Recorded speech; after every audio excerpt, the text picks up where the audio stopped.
the syndicated television debut of The Sopranos. This program has been edited for content. Who ate all the gabagool? No more gabagool for you. The doctor said it's bad for you. I don't give a Wanna get some more gabagool? What am I, your servant? You know what? I don't need this. You want some gabagool? Why don't you get it from one of your little Russian who? Tell you what, why don't you stop breaking my ball?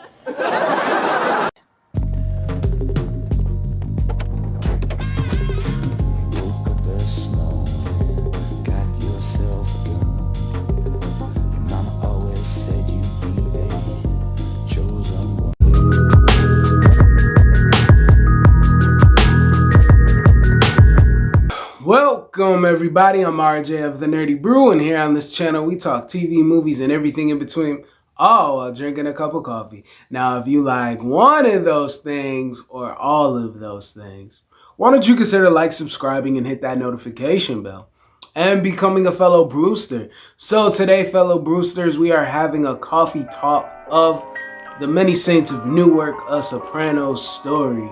So this movie follows Dickie Moltisanti, who was Christopher's father from the show, and the movie is very much not a Tony Soprano story. It is definitely about Newark, and at the time of 1967, and not only 1967, but a time period later, in the 70s, while there was a lot of black criminal entrepreneurship and how that intertwines with the ideals and power dynamics with the Italian mafia.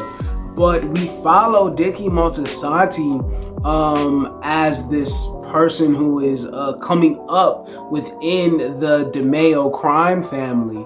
And Tony is very much more a secondary character, and he is off to the side being more observant on how his family is involved in the world. And as we follow Dickie Moltisanti, we're also having a corresponding congruent movie with Leslie Odom Jr.'s character of Harold, who worked with Dickie Moltisanti, as in Dickie Moltisanti was his boss, but he was the one in the black community running things as an enforcer. But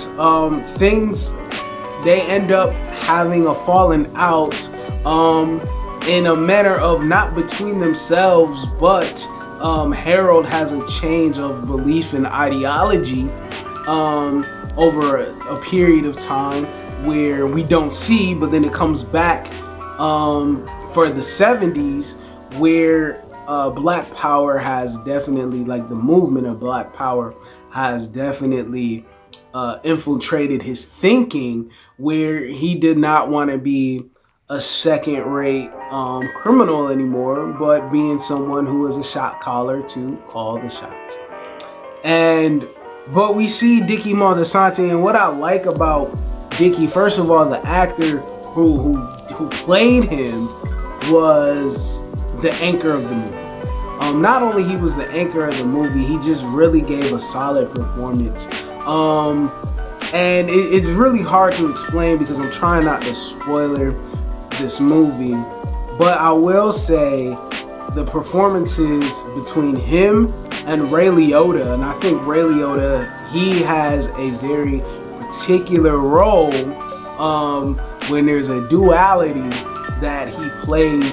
Him in his performance that he plays is very contrast and very effective and purposeful for the placement of his characters within the movie. So I enjoyed Ray Liotta very much. And the thing is, I see what this movie was with Dickie Moltisanti, and his ghost, or his presence, his legend, is always reminiscent within the show. They mention him, they mention his reverence when they and he was just someone of good stature within the DeMeo crime family, and the movie shows that was a thing. Junior Boy, who is Tony Soprano's father, he goes away to prison. They have that through Tony's perspective inside the show. They show how he goes to prison in the movie. When he gets out, he says Dickie Moltisanti, you know, he was a good earner. He was a good earner for the family, and I liked how he stepped up. And he's just very well at managing things. And a lot of Dickie Moltisanti was really, he is the precursor to the Tony Soprano that we ended up getting in the show. Both have toxic traits. They both have fits of anger, and they both love their position of being a leader inside this criminal world. And they are very sociopathic in compartmentalizing their actions.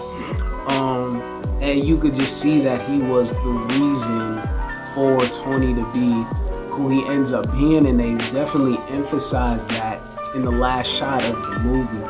Now, I just want to tell y'all my experience with The Sopranos, because a lot of people have watched the movie without watching The Sopranos.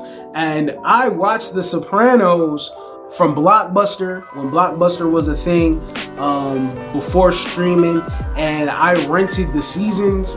Every time I was finished with a season or a volume, I would just go back and get the other one. So I watched the show after the original premiere. I wasn't old enough to watch the show at the time, but I was old enough to watch it after the fact and do things as a grown man.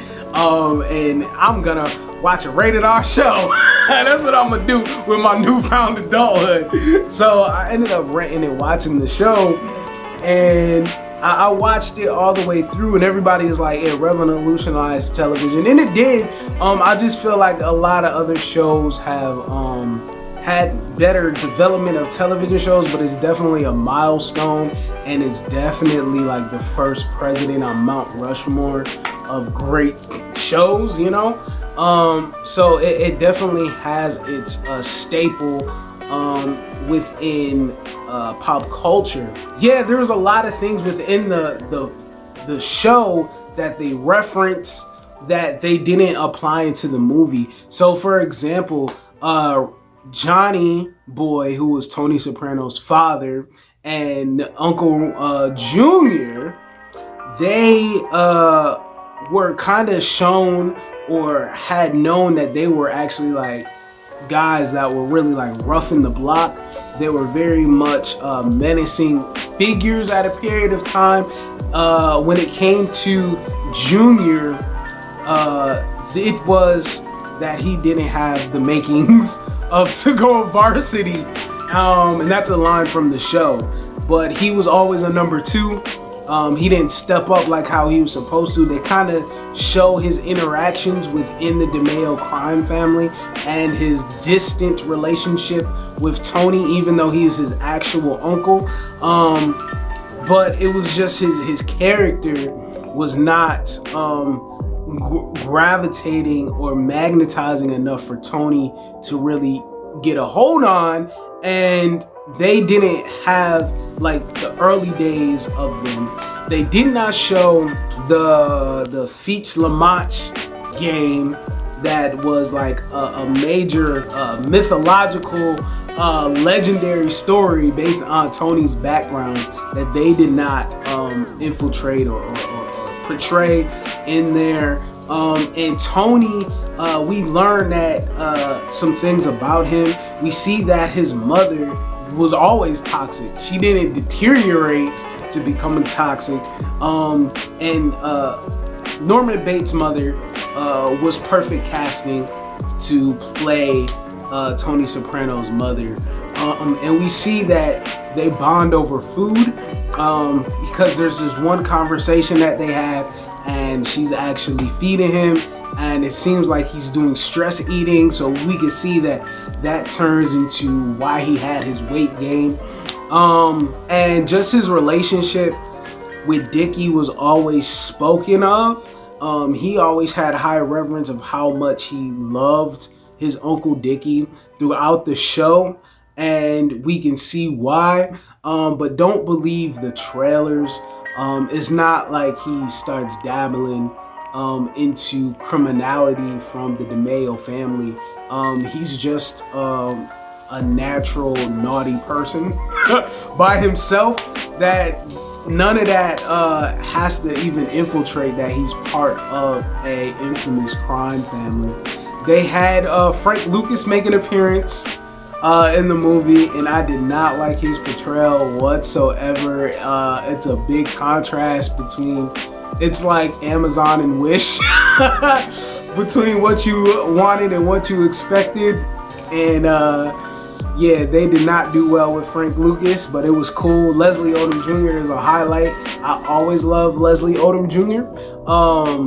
I did not watch Hamilton as of yet, but when I saw him in One Night in Miami, and then his role, no, I went down the rabbit hole of looking for his work. Prior to that, I was a hater, but then I saw how talented he was. And no, I'm not a hater anymore. Leslie Odom Jr. was very much a wonderful highlight within this movie to stand on his own. And the movie kind of deals with that. And there's also a love triangle that is also toxic within the movie. It's slight, but it's meaningful to carry the story along. The portrayals of the younger versions of Paulie Walnuts and Silvio Dante was my favorite character within the show. So I loved Silvio Dante. I love the actor playing the young version of Silvio. Everything about him just seemed like a great personification of the character. But the things that were lacking between the comparisons between the show, there was a lot of Easter eggs that they did within the movie if you paid attention to the show, but it's a big diversion. I mean, for me as a minimal fan of Sopranos, but also someone watching the movie, I think the direction, the camera work, the cinematography of the movie was beautiful. I don't know who the cinematographer was, but Alan Teller, who did Thor: The Dark World, and whatever you say about the movie, he has a good eye when it comes to the camera work. And I think that every time this movie, like every shot was very much like a motion picture. So the movie is definitely good to look at, definitely with the color gradient, the costumes, all of that. It's a very good movie. It's not one of the great gangster movies. I was expecting to have one of those. I did like following Dickie. Also, they show an event and the reason behind it, and throughout the show it's kind of ambiguous. And when they played all of it out, very lackluster, but it also made sense to why it was done. I'm not gonna do spoilers, but if you want to hit me up on my Instagram, you could do that. We could talk about that. But yeah, it was very lackluster for the reason why, but it made sense for the reason behind it. But all in all, the movie was fine. I wish I was able to like it more for somebody who did watch the show, but even as just a general movie watcher, the movie is still fine. With that being said, I give it a Nerdy Boo grade of a 6.7. Let me know your thoughts down in the comments below. Did you see Many Saints of Newark? Did you like The Sopranos? Who's your favorite character? I just want all the thoughts, all the comments. Helps the algorithm. Like, share, comment, and subscribe. And I'm gonna bring this video to an end. And I want you to be you, do you, see the bigger picture. Have a fantastic day because you deserve it. This is that channel. Peace.